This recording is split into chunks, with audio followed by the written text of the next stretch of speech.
Iran যুক্তরাষ্ট্রের মধ্যে আলোচিত যুদ্ধবিরতি চলমান, কিন্তু পাল্টা হুমকি আর হুঁশিয়ারি থামছেই না দুদেশের মধ্যে। একদিকে মার্কিন প্রেসিডেন্ট ট্রাম্প বলছেন ইরান এখন সমঝোতায় মরিয়া, অন্যদিকে ইরানের হুঁশিয়ারি হরমুজ প্রণালীতে আঘাত মানেই ফের রক্তক্ষয়ী সংঘাত।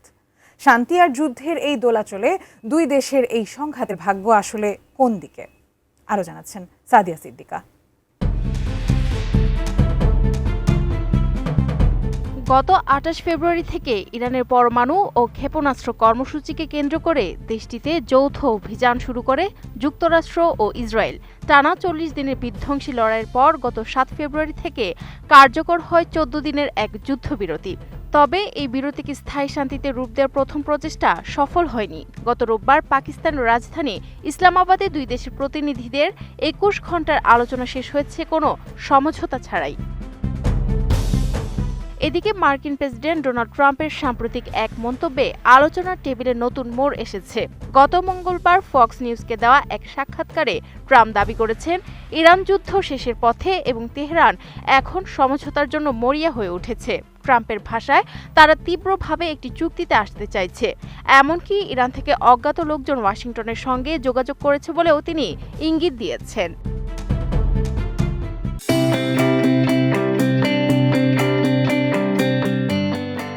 তবে আলোচনার প্রস্তাব দিলেও ট্রাম্পের কণ্ঠে হুঁশিয়ারির সুর কম ছিল না। তিনি স্পষ্ট করে দিয়েছেন মার্কিন বাহিনী এখনও ইরানে তাদের লক্ষ্য পুরোপুরি অর্জন করেনি। ইরান যদি এখনই সমঝোতায় না আসে তবে ধ্বংসস্তূপ থেকে দেশ পুনর্গঠন করতে তাদের অন্তত ২০ বছর লেগে যাবে। অন্যদিকে ইরানের সুর সম্পূর্ণ ভিন্ন। ট্রাম্প যখন সমঝোতার কথা বলছেন ঠিক তখনই ইরানের জাতীয় নিরাপত্তা কমিশনের মুখপাত্র ইব্রাহিম রেজাই হুঁশিয়ারি দিয়েছেন এই সাময়িক যুদ্ধবিরতি যেন মার্কিন ইসরায়েলি জোটের পুনরায় অস্ত্রসজ্জার সুযোগ না হয়। মঙ্গলবার মেহের নিউজ এজেন্সির খবরে বলা হয়েছে, রেজাই স্পষ্ট জানিয়ে দিয়েছেন যে হরমুজ প্রণালীর ওপর ইরানের অধিকার স্বীকার না করলে তারা পুনরায় পুরোদমে যুদ্ধে লিপ্ত হতে দ্বিধা করবে না। সংকটের কেন্দ্রবিন্দুতে এখন হরমুজ প্রণালী। ইসলামাবাদের আলোচনা কোনো সিদ্ধান্ত ছাড়াই শেষ হওয়ার মাত্র কয়েক ঘন্টার মাথায় মার্কিন নৌবাহিনী এই গুরুত্বপূর্ণ নৌপথে অবরোধ শুরু করেছে। ইরানের জীবনরেখা হিসেবে পরিচিত এই প্রণালীতে মার্কিন জাহাজ মোতায়েন তপ্ত আগুনে ঘি ঢালার মতো কাজ করেছে।